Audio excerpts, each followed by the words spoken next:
Hey everyone, welcome to the Middle School Visual Arts PLC group. My name is Alicia Montgomery and I'm the moderator for this group. I'm so glad that you've joined our community. It was designed with you in mind. Our goal is to collaborate and support each of you as we navigate the craziness of teaching middle school visual arts. Whether you're the only one in your system or one of many, we hope you will find good information in each of our PLCs. In order to make this as beneficial as possible for everyone, be sure to set up your notifications and check back often for post discussions and support that will be showcased. Please engage in our discussions. It's always great to hear different points of view.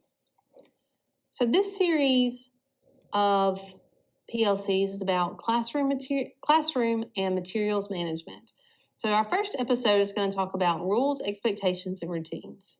The rules that I use for my school classroom, and some of these are school rules, and some of these are just specific to my class.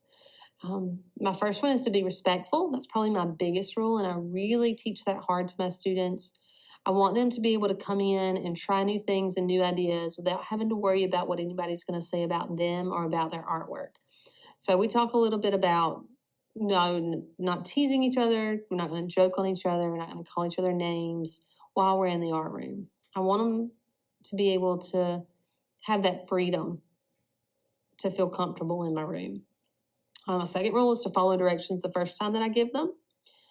Keeping hands, feet, and objects to yourself. With middle schoolers, you know that they want to touch, poke, kick, whatever with their classmates. No cell phones unless it is a bring your own technology day. No food, drink, or gum. Make sure that you bring all materials to class. I require them to bring a pencil every day. And then whatever reference materials or syllabus or whatever else they need to bring. And then make sure that they're obeying all other school rules. So things like dress code, no fighting, all of those things. Appropriate language. The next thing that I do is I give them a syllabus at the beginning of each class. Because I want them to know what I expect of them. And then they get to keep this. They will also take this home and share it with their parents. I do an English version and a Spanish version because we have a lot of students that their parents do not speak any English. And in my syllabus, I always put my contact information, a description of the class, how they're going to be graded, our class procedures, work ethics, which are kind of like our daily grade, but we focus on those a lot in my class, what materials they have and what materials I will provide, my late assignment policy, our classroom rules, our restroom policy, and then our cell phone and technology policy. So that way everybody's very clear on what it is that I expect from them and how to do the best that they can in my class. Another big thing that we talk about is work ethics. And with work ethics, this is something that when I was teaching high school, I served on a board, a community board, where we talked to businesses about what they wanted to see in their employees coming out of school. And kind of based this down, or kind of shrunk this down to these few characteristics. And I really focus on this with my students. I tell them work ethics are those skills that are going to guarantee their success, not just in visual arts, but in any career that they choose as they get older. The work ethics include things like attendance, so making sure that you're here on time. If you're late to my class, you need to bring a note. Your character, that's what you do when nobody's looking.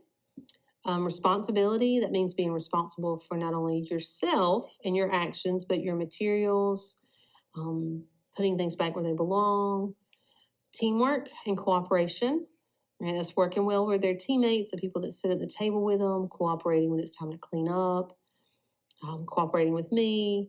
Productivity, we talk about that's using your time wisely, staying on task. Respect, which we've already talked about a good bit when we talk about our rules.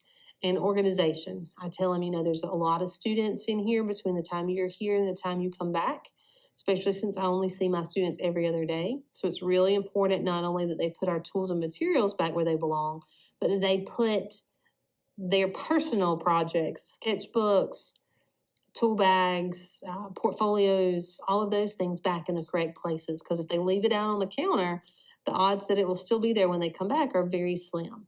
And so the way that I keep up with this is if they follow the rules of the student handbook and practice good classroom conduct, they earn 20 points each day.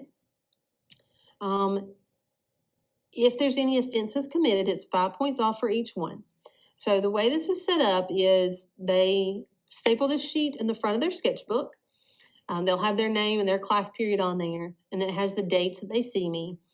And then at the end of 5 class days, I add up all their points and we put that where it says grade, and then that grade will also go in the grade book. The way this works is, let's say they're talking during instruction, and they'll lose 5 points. If they're off task, then it's another 5 points. So then it would be minus 10. So I don't add up the points on each box. I just take off whatever the highest number is circled in each box. And usually this is really easy. It helps keep my students on track. The first week, I may have to circle a whole bunch, but then after that, it's very rare that I have to take points off their work ethics. All right, I set up a really strong arrival routine. When they come in my classroom, they can either get hand sanitizer or they can wash their hands at the sink. I have a little box where they can put their cell phones if they choose to bring them to my classroom. They're supposed to get a pencil, make sure it's sharpened.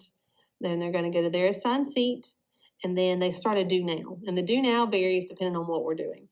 Sometimes it's just a quick drawing activity. Sometimes it's to get out certain materials so they'll be ready for instruction. Sometimes it's just to continue on the project that we started on the class period before. This is what my classroom looks like. I have different groups set up. We have lots of different labeled colors around the room. Have cabinets labeled where their materials are. So once they get their materials, they can take those to their group, and then they would do a do now. And a lot of times my do now looks something like this. It's done the first 10 minutes of class every day. I tell them it's like a warm-up for the creative side of their brain. There's always a theme, there's a prompt, and then there's guiding questions. They do a complete drawing, but we break it down into 4 days. So their theme is what the overall drawing is going to be. So it might be a fantasy drawing. And then their prompt that day might be to draw an imaginary creature. And then the guiding questions would be things like, what does your creature look like? Does it have scales? How is it going to move? Does it fly? Does it run? Does it slither? So that just kind of starts helping them think about, okay, what is it that I'm supposed to be drawing? And when they come in the next day, the theme would be the same, but the prompt might change. So still a fantasy drawing, but okay, today we're going to focus on plant life. What kind of plants are there? What kind of environment is it? Is it the tundra? Is it the desert? Is it outer space? Is it something completely imaginary? So thinking through those things and kind of guiding them through those steps. And this gives me time to take roll, catch up students that have been absent, give out assignments or handouts that they didn't get from the class before, all of those kinds of things. During studio time, I spend a lot of time focused with them on, how do you act during this time? You've got to make sure you're staying on task. You're going to make sure you're following our classroom instructions. Please ask questions if needed. Some of my students don't like to ask questions. Make sure that you're using your materials safely and only as they're intended. So we're not going to cut somebody's hair. We're not going to draw on ourselves with the markers. We're not going to poke people with our color pencils. We're not going to tear up the erasers. Make sure that you're keeping your area clean.